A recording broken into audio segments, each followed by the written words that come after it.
Hi, Thea Darlow here again at MRP in our demo room, and today we are doing a demonstration of the new INTRAcel Pro that we have sole distributorship of. This is a microneedling RF device.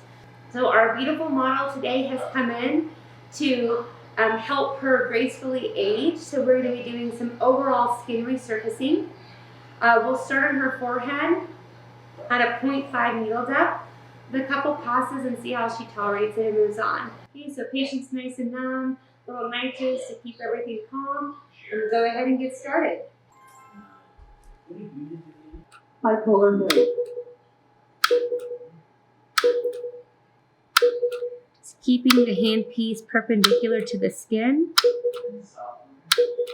Don't move your handpiece until those needles are retracted once again. Then when sectioning off the face, it's very important to do smaller sections and not try to do a whole area at once, because the edema that sets in after that first pass is going to gradually increase. So if you completed her full forehead and then came back and did her full forehead again, that's more edema. Are we still penetrating as deep as we needed to be in the first place? So I split the forehead in half. I split the mid-face in quadrants.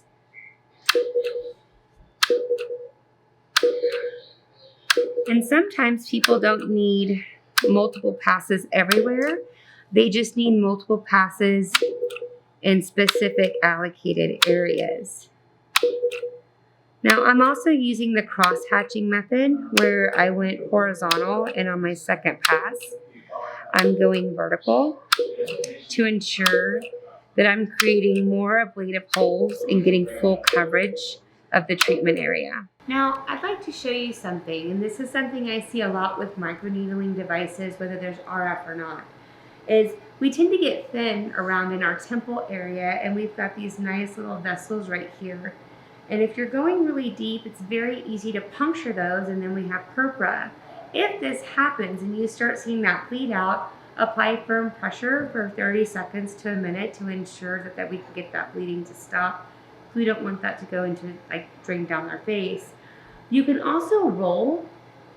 If you are a little nervous about working around these vessels right here, you can roll them down and treat that skin, and then roll the vessel up and treat the skin under, ensuring that you're treating the full treatment area, but not going directly onto that vessel. Okay, just a couple tips and tricks for you.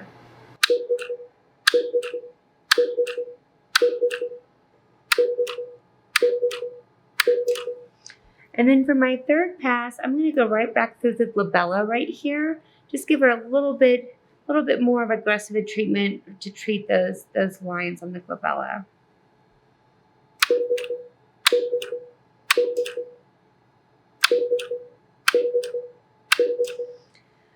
Now we're going to go into that orbital rim, and how you change your needle depth on this specific device is you're going to rotate, there we go, to a 0.8 to work that zygomatic rim right there.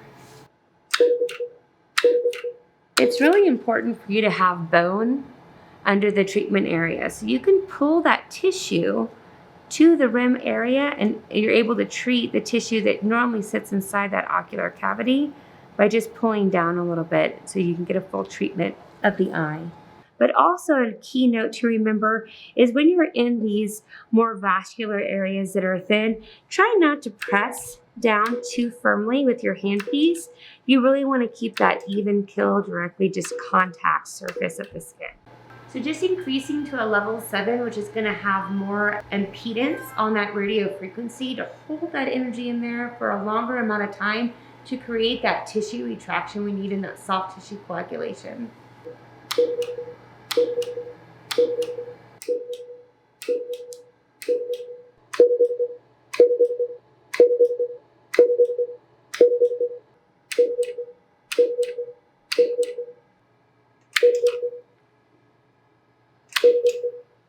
All right, so we have completed Jody's full face. The indications and treatment settings for this particular device can be anything from correcting pore size, active acne, acne scarring, wrinkle reduction, overall anti-aging components. So a little bit of everything, and the ability to customize within the same platform.